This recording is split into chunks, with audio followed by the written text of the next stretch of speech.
As I got another rhyme, another rhythm for y'all to listen. I'm never quitting on my mission. I'm gonna roll with what I'm giving. Got some ambition, this new edition, filling positions. Looking at the void in myself and feeling what's missing. Better watch the way you're going. Better go the right direction. In the moment you're stressing, but you're gonna be counting blessings. And I know that for certain. Keep on working, open curtains. Haters swerving, cause they ain't ready for your final version.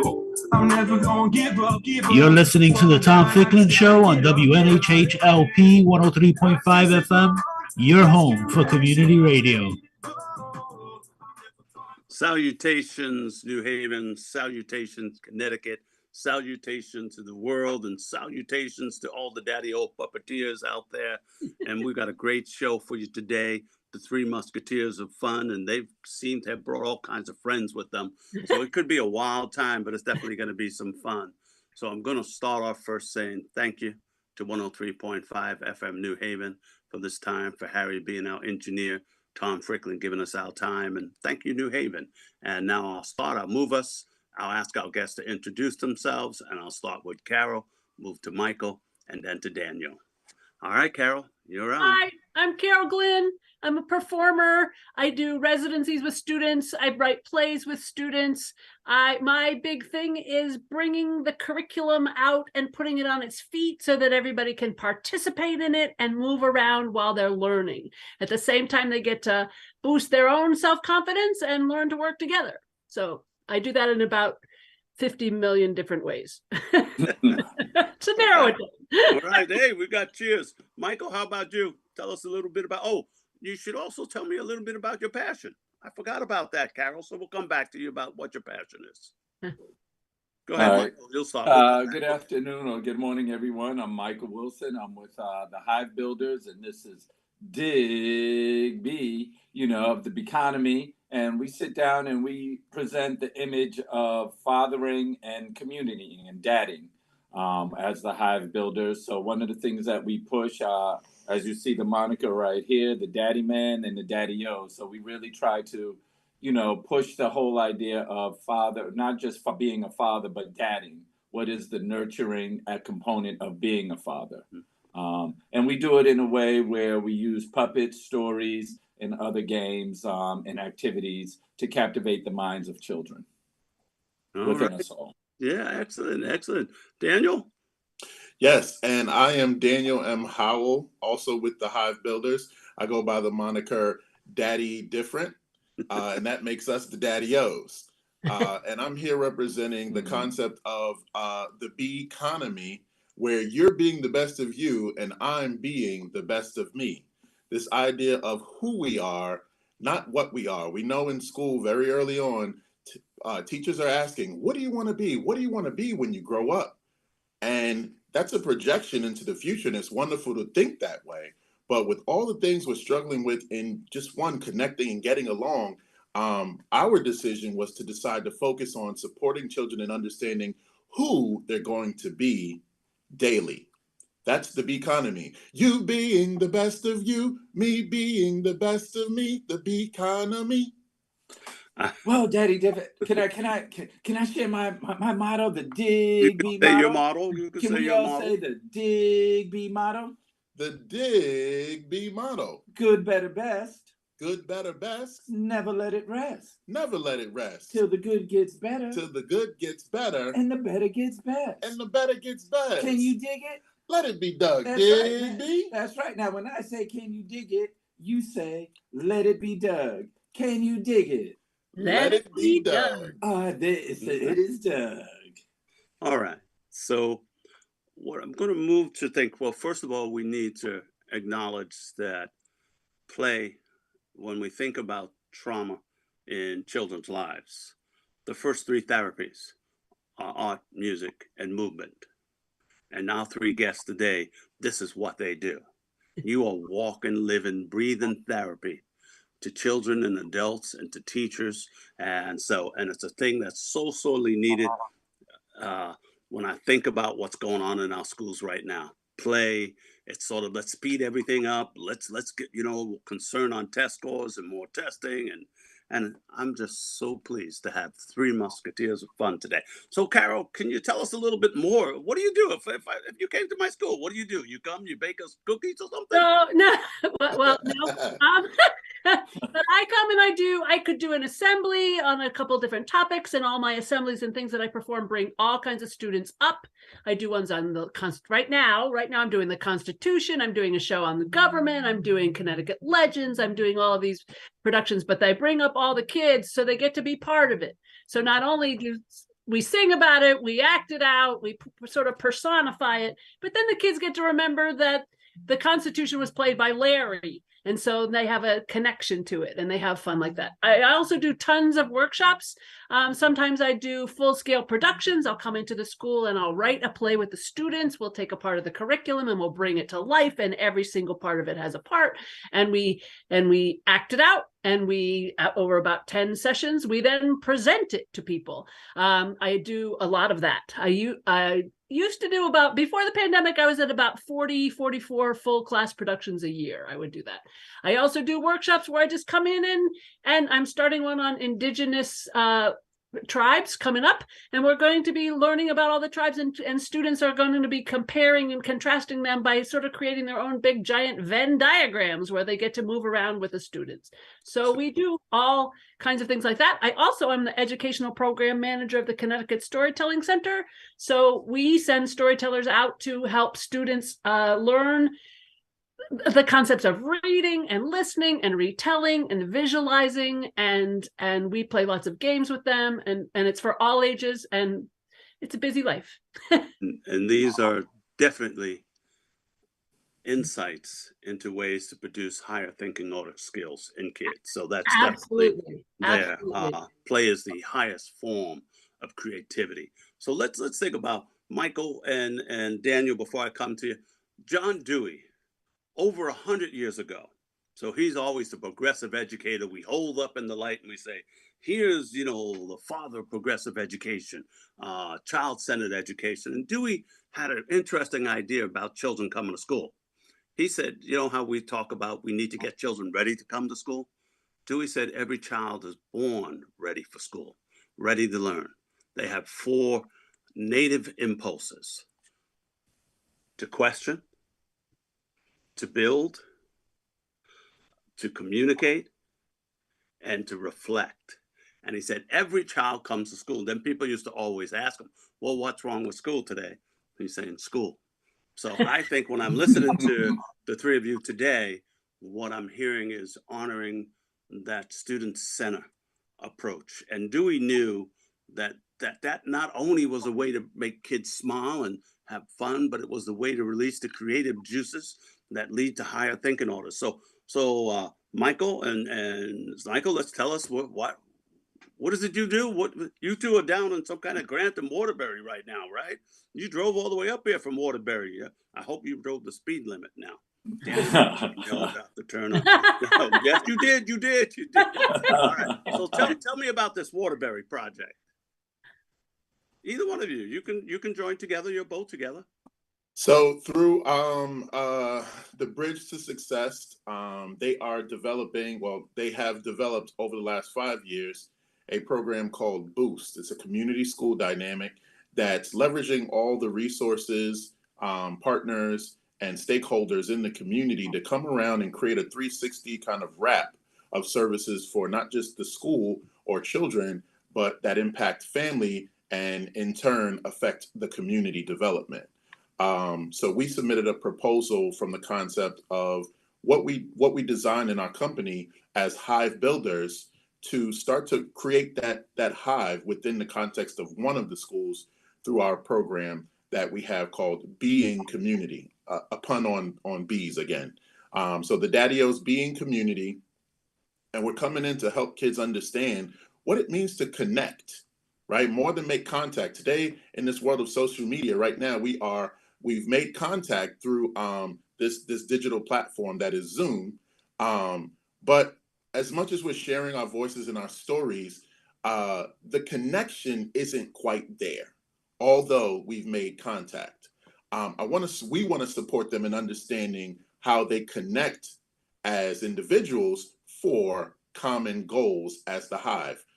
As we know, for bees, they all come together for one sole reason, their purpose, to create a hive that thrives. That's their main objective, a hive that thrives. And I love what you were saying about Dewey and his 4 principles. And in those 4 principles, I was hearing it and I thought of just one, feeling a sense of purpose. Children are looking for the direction of what they feel is their purpose, whether it be singularly in that day to make a new friend or to experience a laugh, a smile, or to learn something new. They're purpose driven. So they have no choice but to gather, collect, and receive all this information. So yes, Dewey is absolutely right. They're already coded to learn. They're already ready. So as the hive builders, we've gone into Waterbury to bring to the school this concept of the beehive and bring it to life, one line at a time, one mind at a time, one home at a time, one comb at a time. And we're able to do this again by creating fun and engaging activities. And like Helen said, using the puppets, being able to give them a persona that they can identify with, captivating their theta, captivating their imagination. Also, let's not avoid the elephant in the room. We are 2 Black men coming into school systems, and a lot of times as we've been doing that, we're realizing that the children have a need for that male bonding, and they need some nurturing. And so the good thing about the puppets is a way that the kids can get a nurturing being intercessory so that they can get a hug or a high five and get that nurturing that they need. And because they're using their imagination, they actually believe the puppets are real at that younger age. And it's a good way that we use it also for therapeutic role play. We're able to use the puppets to get the kids to share their emotions. They'll be more likely to share their emotions with a puppet, a character that they can relate to in their imagination than a human being, because sometimes it might have been a real person that may have caused the trauma or they, or something like that. So we're able to use the puppets to really delve into some of the deeper issues at home that then we can provide a solution for. So perfect. So I'm gonna come to Carol, but I'm gonna come right back to you, fellas. So, and the idea is that in literacy, we don't really just talk reading and writing. We talk speaking, listening. Those are the scaffolds to comprehension for reading and writing. And we talk about visually viewing and visually presenting. So when I think about your work, Carol, that's what I see. I see kids, they're speaking, they're listening, they're reading, they're writing, they're performing, and they're looking at visuals. So tell us how, we call that in my secondary literacy course, disciplinary literacy for high school teachers, I call them the academic foundations of learning. We don't even confuse it with literacy. We say you can't learn anything without listening, without speaking, without reading, without writing, and visually viewing and presenting. So do those things fit into you, or do you have these academic skills? Absolutely. At the Storytelling Center, we tell stories and have the kids who are not reading yet to visualize the characters while we're telling the story. And if they draw us pictures, they're all different because they visualize their own, which is really, really fun. And they get to listen. And that's kind of what you need to do if you're reading. You're not just reading the words and getting the words. You need to visualize and have the movie going on in your mind. And that's what makes you want to go back to read. When it comes to acting out, I do a lot of work at the very beginning with telling students that actors and actresses put details on their bodies. They put in their voices and make their voices change, their faces change, their postures change so they could be something else. So then we all become what we're talking about. So they're not only visualizing, they're creating it, and that with all the adrenaline and excitement about presenting and performing it for each other, just in their own classes, or for a different class, or perhaps their school or their parents, it brings them to the point where they kind of own it. And they add in their own ideas to everything that we're doing, and we discuss it. How, should we add this? Does that make sense? So we're all sort of working on it together so that it's our group project, and then we present it and share it with somebody else, and then we become teachers who share it with other people. So we're definitely reading and speaking and retelling and visualizing and becoming. We are doing it. So, and they remember it for the rest of their lives. People tell me all the time, the people at the high school give their speeches and they go, when I was in this grade, I was in a play, because they remember it forever because it's part of them now. So if we thought it before I go into Michael to do, we call that thing when we put positive emotional connections to what we're learning. There's a term in psychology called hot cognition. And hot cognition is when we have positive emotional connections, and that learning stays with us long term. Whereas cold cognitions are those things like, we're going to have a spelling test on Friday, practice these 5 words and blah, blah, blah, and then spell and forget them on Monday. So that's what we're talking about here. Michael, you always come to me to talk about literacy. You never really talk about these puppets. What's going on? Tell me how they're mingled together. So one of the things that we do in with the High Builders is we have a thing with the Daddy-O's, Daddy-O's Reading Railroad, in which we come in and we take them to destinations such as the Economy, Griot World, Grandma's Place. So these are destinations to captivate their imagination. So as you know, with Griot World, we use the storytelling with the puppets through the character of the jelly or the griot, to tell the stories of the people, whether it's through fables, through myths, through legends. And that way we find that, the stories captivate the children's mind. It takes them to a place they've never been before. So, books, really are a gateway to the world and beyond. I remember growing up reading books, and that right there, would take my mind away. Even though I couldn't travel physically, I was able to read a book and be captured and taken into a world. And then as, we bring in the puppets, and like you were saying earlier, as we read to the kids, when we're up there reading, we're reading with fluency, we're reading with expression, so kids can understand, okay, you can't just sit up there and be monotonous when you're reading, because you're going to put the kids to sleep. So we figure if we have the puppets, we use our voices to project, so forth. That's modeling for the kids.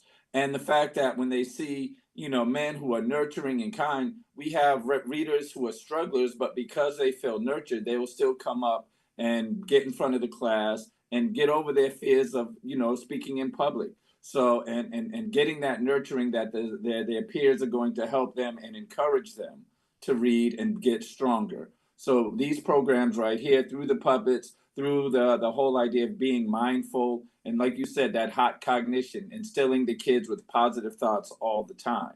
And we use rhythmically, we obviously use and activate that through song. Mike mentioned the reading railroad, right? Story train, reading railroad. And so we decided to come up with a little ditty that leads us into that station.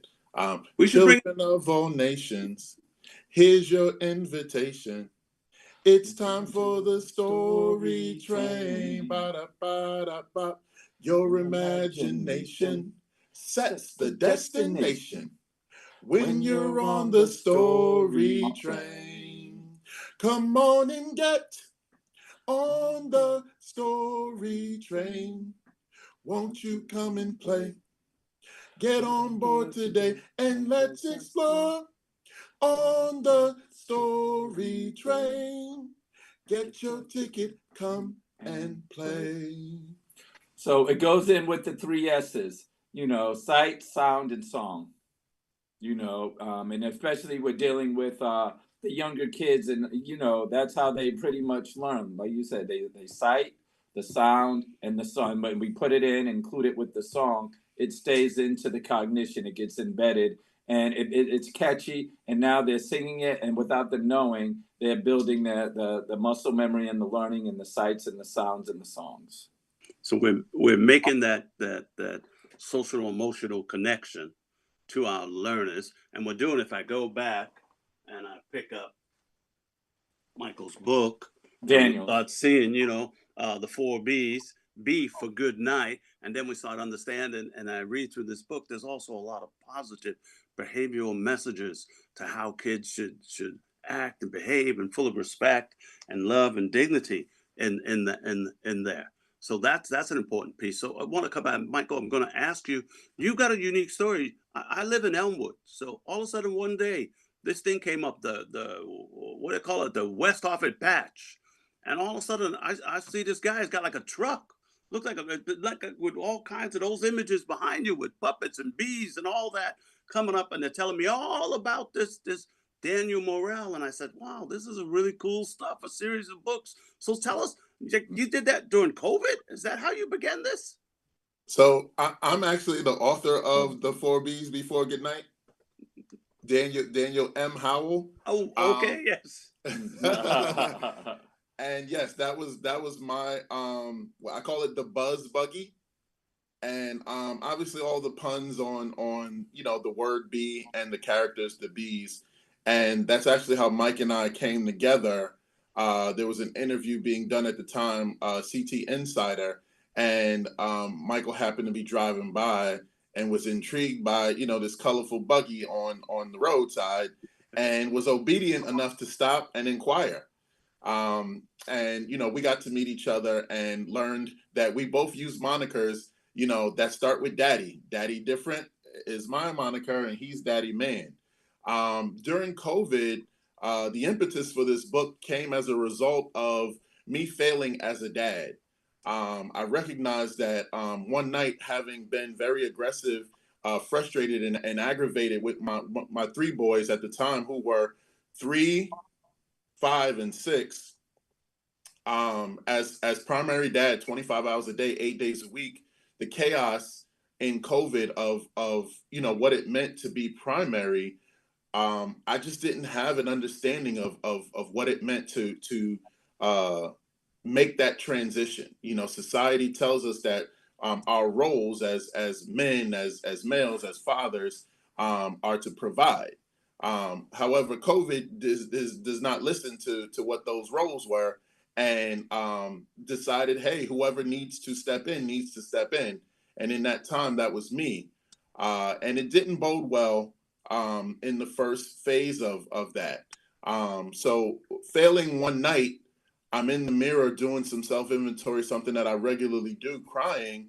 And I was just saying to myself that I was 41, and there's no way that what I was dealing with internally should be taken out on my boys. It's my job to do my own mental health care in my time, but not allow that to impact and affect them.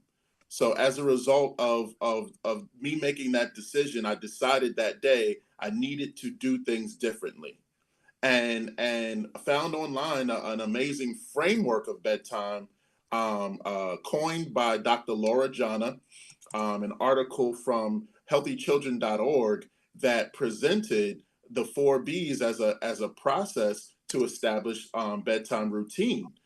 This process is certified by the American Academy of Pediatrics. And as I'm reading through this journal, I'm like, the 4Bs, I have 3 boys and I've been doing bedtime for almost 5 years. Why have I never heard of this process? Why is this so, foreign to me as a dad of 3 boys? So after, doing a little research on it and deciding, hey, let me try this thing. One night I say to the boys, hey guys, let's get our bees started. And they're like, what do you mean a bees? And I'm like, well, everything we do at night starts with a bee. What's the first thing we do? Bath. And they're like, oh yeah, it does start with a bee. I said, what do we do next? We brush our teeth. What does that start with? A bee. Then we read a book. Go to bed. Bath, brush, book, bed. It's the 4B bedtime routine. Bath, brush, book, bed. Come on, kids, learn all of the bees. Bath, brush, book, bed. Hygiene, yes, we've made it fun. Bath, brush, book, bed. It's time now, we get it done. It became the culture of our bedtime. And I decided in that moment to be a different dad than the defaulted dad I was being prior to making this mindset change. The book was written as a result of that, to bring application to the concept so that it could apply to families, because the journal is one thing. to apply it into the home and give application to it was something that I didn't have. That was what I created. And I wanted a guide that would support families in understanding how to also create culture of bedtime, right? Our agenda of bedtime is something we want to do. We want to get kids in the bed. That's not their agenda. But if we create an environment that supports and nurtures how that final phase of the day concludes, the 4 B's, before good night, you can actually live into that good night, because that's what you're representing, the good in the final phase of the day. Good night. We love it. We love it. And I love that idea. I also love the idea that we have a media that tends to like pocket people. So here I have 2 positive Black dads doing amazing things, helping motivate kids, taking care of their own children, and just engaging and lifting the spirits of all people. Easy to understand. And it reminds me, before we go to Carol, my wife tutors at an elementary school in New Britain, and 2 of the little kids, 2 first graders, who are the best of friends in her class. One happens to be Jewish and one happens to be Palestinian. Think about it in today's world. And she just came home yesterday and said, they don't even know what's going on. They just can't be separated. And I'm thinking, that's part of the stuff that play and art and music. If we could bring more of that to school, oh my gosh. Carol, let's just say, we also, you got a book too? I do. Yeah, I was just going to grab it. Yeah, I have one. We got it. But one of the things that you first, go ahead. Just this one, our friend Barry Lane, I met him at a hot schools conference, and he was sharing ideas, and I kept sharing ideas, and he came up to me and he said, you need to go on the road with me. Do you have a book? And I said, no. And he said, well, start writing. So so I have a book. This has ingredient games in it, which I like. They're games that a whole class can play. You get them on their feet, you move the desk aside, or you go into a room with space, and they play this game and they learn the game. But then you can put in anything that you're studying, and they all sort of guide their way to what kinds of things you're studying. I have ones that work for short answers, one that work for acting things out, but those are fun. So you can, and once the kids learn them, they ask to play them. So if you have 5 minutes left and you can't quite do anything, or they're antsy and they're not listening, you can play an ingredient game with them, but still include what you're trying to study. It also has all kinds of ideas from K through 8, across all the curriculums of ideas of things that you can do that then lead to others. When I go back into a school, they say, well, we changed it. I go, fabulous. That's what you're supposed to do. And they learn how to act it out and make new things that way. Barry and I decided we had to end with K through 8 because otherwise teachers would get a hernia trying to carry the book around. But we get it. Excellent. So because that's the other thing. Go ahead, Carol. No. Finish it. What's the other thing? The other thing I want people to know is that the 3 of you not only offer activities to engage and motivate learning with children, but you have a lot to offer to our teachers in our schools who are often being pushed to push play, to push imagination, to push movement, to separate music if it's there. One of the things, I have schools now without music. I have schools now without art teachers. I have schools now without school libraries. I'm talking elementary schools in that time. So, but one of the things that I just want to make sure that the public understands, that all of you offer the opportunity to help not only children, work with children, but work with teachers. And what I could imagine, I've seen this before, so I know Barry Lane. So when Barry Lane does something at Elizabeth Green in elementary school in Newington, he'll do one of these assemblies and stuff, and all the teachers in the back of the room. And for about 45 minutes, they don't have to do anything except sit back. And I usually sit back with them, and they're all smiling and laughing. They'll usually try to get into some of the songs. And I remember Amy and Cyril from Elizabeth Green saying, hey, this is really cool. I like this too, and stuff. And Amy does do yoga with reading, all kinds of interesting things. But I want to make sure that the public understands this is not only about being a good father, bringing joy into our classroom. But this is about creating a possibility of a broader curriculum that produces human beings who get along, who love each other, who respect each other, and definitely the adults in the room need that. So I just wanted to do that. So let me ask, since you're on the screen right now, Carol, tell me where you're going with all this. Where do you want to go with this? That's an interesting question. But before the pandemic, I keep moving to new places. I want people to have the tools, teachers to have the tools that they need, as you were just saying, to be able to go and teach what they need to teach, but also be able to make it fun. I think education should be fun. I think when duties and tasks and goals and testing and everything gets piled on top, they forget to have fun. But the thing is, it's not just fun. It's fun that's totally intertwined with what everybody's studying and what they need to learn, so that they come out and they learn. They've worked together. They're more confident. Everybody's enjoying it more. As you said, what's wrong with school? We need to make it fun. And I feel like after the pandemic, and that's the reason I keep bringing it up, is that the pressure of bringing kids back to where they used to be, plus everything is sort of squished everything back down. And I feel like we've gone back a tiny little bit in the scope of belief of how this can be fun. So I'm sort of going back to my roots and going, come on, we can do this. Let's take this. If we could take this and make it fun, if we could take multiplication tables and make them really exciting, then we could do that. Or we take concepts and cultures and learning about people, but we have to do it in a way that the kids gain self-esteem and they take care of each other. And if we can do that, if we can get that going where kids are excited to go to school, people are excited to learn, people are excited to move forward and grow, that's what I want. So that's where you want. That's where we're going. The whole world, yeah. And the more we could, and all I'm reminding people is we're talking about a natural way of learning that has been with society for millions of years.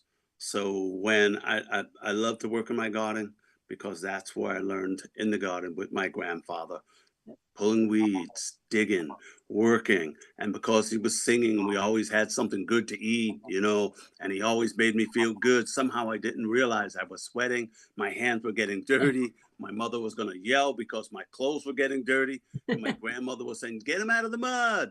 My grandfather was saying, a little mud, it's good for you, that kind of sense. So now I want to go, Michael and Daniel, could you tell us, where do you two want to go with this? I know you're in Waterbury right now, but I'm thinking we need a new Mr. Rogers. I think I'm seeing it here. I'm thinking, rather than Mr. Rogers, we got the new Daddy O's on. So talk Mr. Rogers meets LeVar Burton, and you have the Daddy O's. So would you? So tell me, Waterbury, right? Because when I think about it, it's actually all three of you. There's only so much of you to go around, so I'm always thinking about, how do we somehow create, sort of like the peers that create new peers. So I get some of that in learning on their feet. That's the idea of telling teachers in the classroom. You can do this too. So Daniel, tell us, what should teachers take away from you if you were to move this message to not just helping kids, but helping the teachers in our schools? So I want to segue this to Mike, but before I do, right, that's essentially what the bee economy represents, right? We've taken the concept of how we understand bees to be the most essential insect to our ecosystem, and recognizing how they're the model of cooperation and collaboration. And we decided to create a program based on that model called the Bee Brigade. The Bee Brigade. And the Bee Brigade, we are looking to establish a model that does exactly what you were describing, and starts to create a training module where we are building programs that are supported, funded, and facilitated by other Daddy-O's. So we're taking the learning on your feet. We're taking this concept of puppeteering, the therapy therein, and these ideas of mindful being, in advance of any hoped for outcome. There are all the things we do before those outcomes.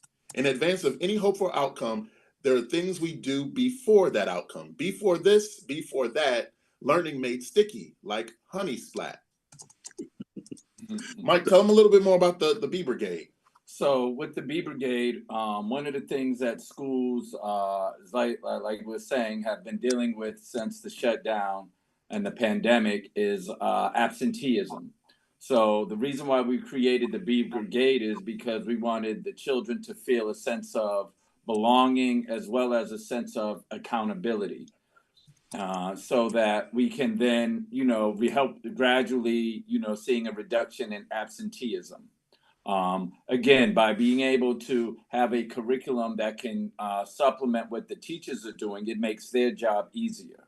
So we let them know that our curriculum isn't designed to give them more work, but to supplement and enhance what they're doing. So what we're teaching these children, so like Daniel said, one of our first programs is Before You Learn.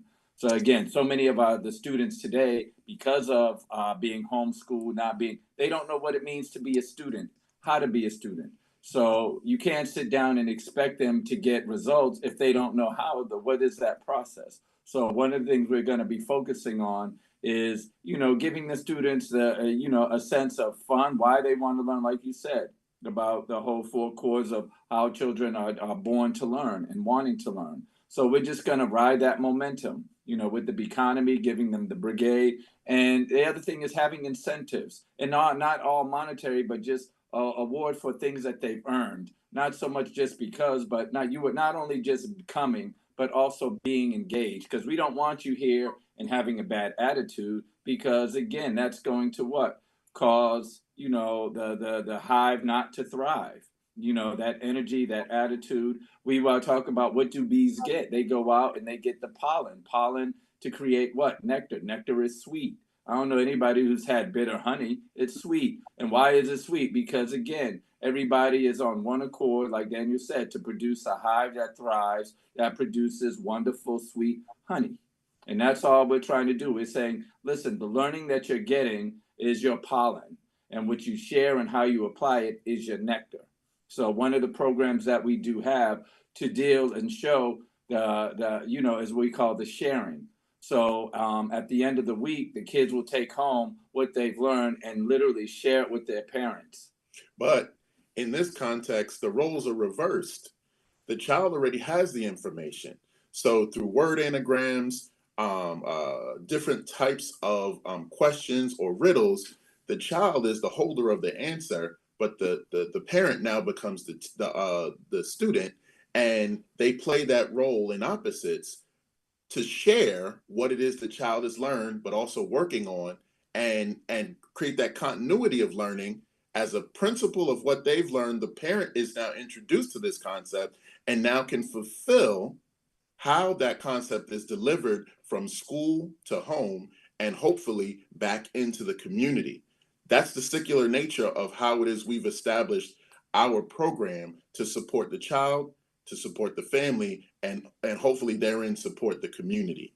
And we do that by creating a dynamic where the kids identify. The Bee Brigade is about them identifying with what it means to be a part of a hive. So one of the first things we do in the first month is to establish their identity. Who are you going to be in the bee economy, right? Here, this is Faith Bee. He's the favorite bee of the bee economy. He's an advocate of environmental justice. You've already met Dig Bee, right? And we have a host of characters who all have a pun on their name. A character called Bee Nice, a character called Just Bee. We even have an antagonist, Bee Partisan. Ooh. He's the mayor of the bee economy. He's the right? mayor. So we have these ways to introduce these larger concepts, but it's done in a very fun, visual, and attractive way. And once the kids see themselves in the bee economy, they're connecting. They're recognizing they're a part of something larger than themselves. And therein, we can get them excited about coming back together to learn these fun concepts ways in which are delivered off their feet, learning on their feet. Sorry, not off their feet, on their feet. Sorry about that. And making it engaging. And we pass it over to you. Well, I do want to add one other thing, going back to why we got Dig B, because again, we also work with the archaeology laboratory here at Central Connecticut State University to teach the kids archaeology. If kids can say dinosaur, Tyrannosaurus Rex, they can say archaeology, they can say artifact, and we can teach them these concepts. One of the things that we're going to be doing is teaching the kids about the life of Mr. Fortune.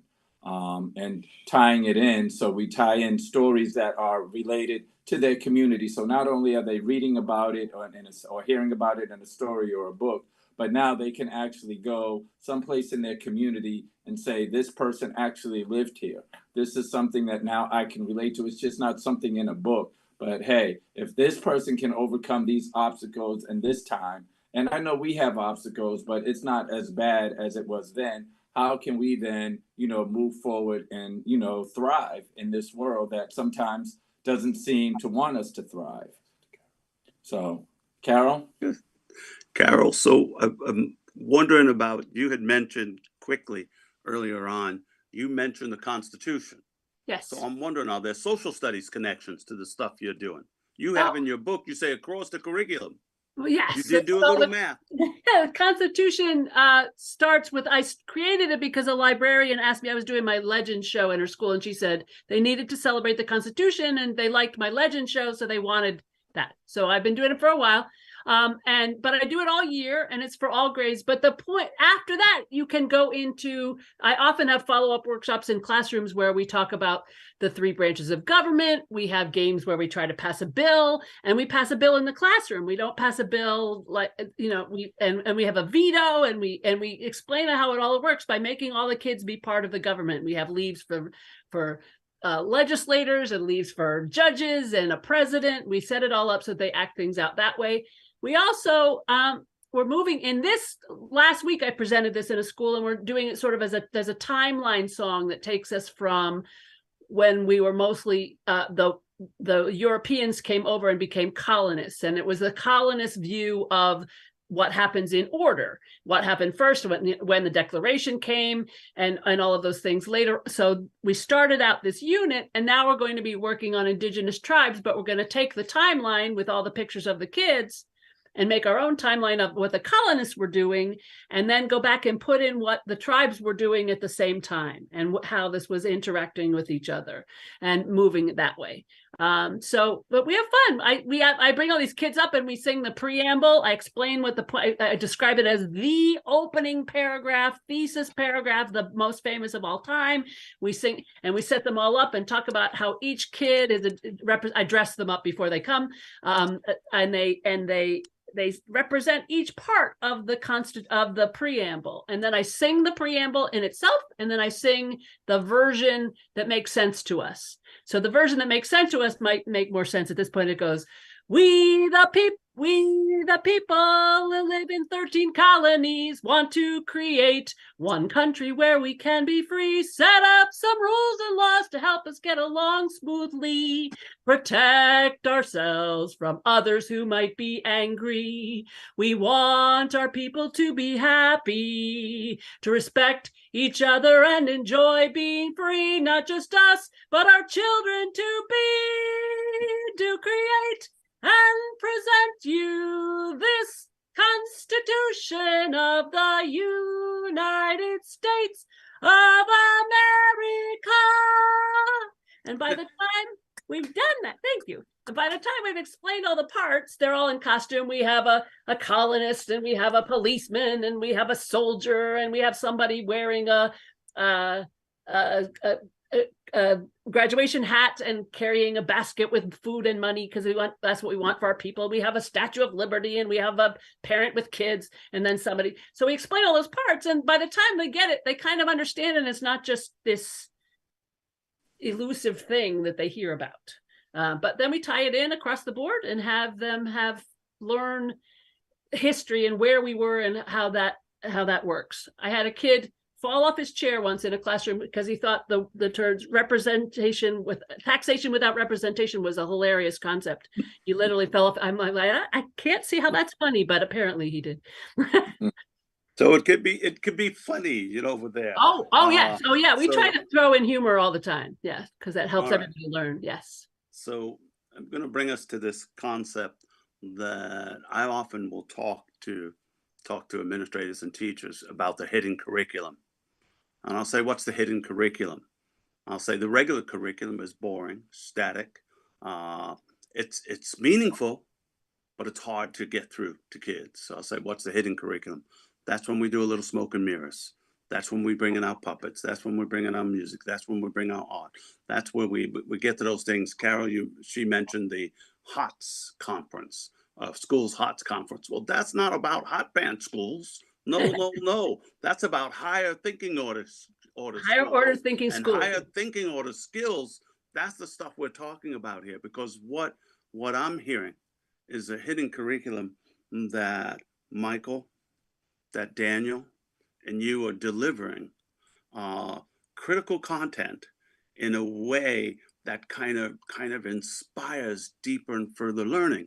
It's what we want. It's that concept. So we're coming down. We've got about, probably Harry's going to start terming in about 10 minutes. We got a little time. Don't worry. I'm just kind of getting us down there. But what I'd like to do now, and start with Daniel, go to Michael, then go to Carol, is sort of 1 to 2 minutes. What would be your message to teachers and parents today? So let's start with Daniel. We'll pull him back on. And Daniel, you got to show us that the Fade B, he was hidden down in the corner by you there. So my message to this is Fade B. And what he's teaching is mindfulness around our waste management. His concept is called Before You Trash It. And what I want to instill through this concept of the B economy is honestly an acute awareness of self in relation to others, right? They're the choices we get to make because we have the freedom to choose. However, we're not always making choices as it relates to the impact on others. So the B economy is about recognizing the mindfulness of self-awareness, but understanding it in relation to the economy of those individuals impacted by it. You're right. You being the best of you, me being the best of me, in a place where we all are collectively, hopefully, being our best. The content is based on transitional development. We have stories that start with Before Good Night. Obviously, the night is over. So what do we need to do? Get ready to go before we go, before we make friends, before we travel, before you spend it, right? So it's the span of development that our young people are going through, conceptualized in the concept of hives, where these bees are telling these stories. Inside the hive, one bee is merry, expecting a visit from the tooth fairy, who comes around in times of our youth and leaves us money because we've lost a tooth. Before you spend it, before we make friends, this you should know, being kind helps friendship grow, sharing, no hitting. Last, don't think twice. To be a good friend, simply be nice. Before we go, there are the 4 things. Before you go, these 4 things we must do. Daddy knows 4. Can you tell me 2? Wash up and get dressed. What a great guest. Then we will eat and clean our mess. Transitional development. I want parents to understand, children to understand, the world to understand what it is that we do before the outcome we hope for is what's important. So being more self-aware in relation to the objective you have or the impact you are having on others. Mike? Yeah, to go along with that, again, one of the things that we really want to get out there are 4 letters, LOVE, love. I mean, how do we, sit down and mend what's going on in our communities? How do we, get all the stakeholders in the community to care about one another, not just in words, but in action? And the only way you can do that is by, instilling, like Daniel says, the who. We have to go beyond the what in this materialist society and get to the substance of who we are. Because once we understand that, I believe that right now, as we were talking about the Constitution, it is not a moral document. It is a great governing document, but it has no morality. And that's what we're missing.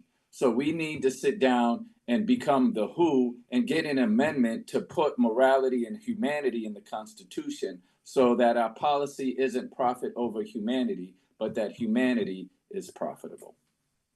So we've got that piece. Now, Carol, if you had a message for them.